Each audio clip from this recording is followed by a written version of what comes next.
ഇന്ത്യയ്ക്ക് വേണ്ടി ടെസ്റ്റ് ക്രിക്കറ്റിൽ ട്രിപ്പിൾ സെഞ്ചുറി നേടിയ രണ്ടാമനായ കരുൺ നായർ ഇടവേളയ്ക്ക് ശേഷം വീണ്ടും ഇന്ത്യൻ സീനിയർ ടീമിൽ കളിക്കാനൊരുങ്ങുന്നു.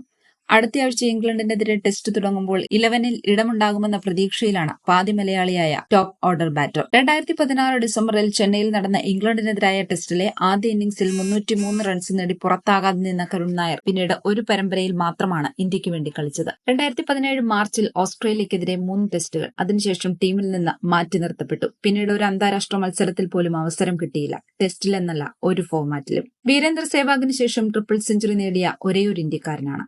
6 ടെസ്റ്റിൽ 63.33 റൺ ശരാശരിയിൽ 374 റൺസ് എന്ന കണക്കുമായി കാത്തിരിപ്പ് തുടങ്ങിയിട്ട് 8 വർഷമാകുന്നു. ഇതിനിടെ ആഭ്യന്തര ക്രിക്കറ്റിൽ തുടർച്ചയായി കളിച്ചു. ഇക്കുറി രഞ്ജിയിൽ മിന്നുന്ന ഫോമിലും 4 സെഞ്ചുറിയും 2 അർദ്ധ സെഞ്ചുറിയും ഉൾപ്പെടെ 9 കളിയിൽ 863 റൺസ് നേടി. സയ്യിദ് മുഷ്താഖ് അലി 2020 ടൂർണമെന്റിലെ 6 ഇന്നിംഗ്സിൽ 255 റൺസും. ഇതിനിടെ 2023-24 സീസണിൽ ഇംഗ്ലീഷ് കൌണ്ടിയിലും മികച്ച പ്രകടനം കാഴ്ചവെച്ചു.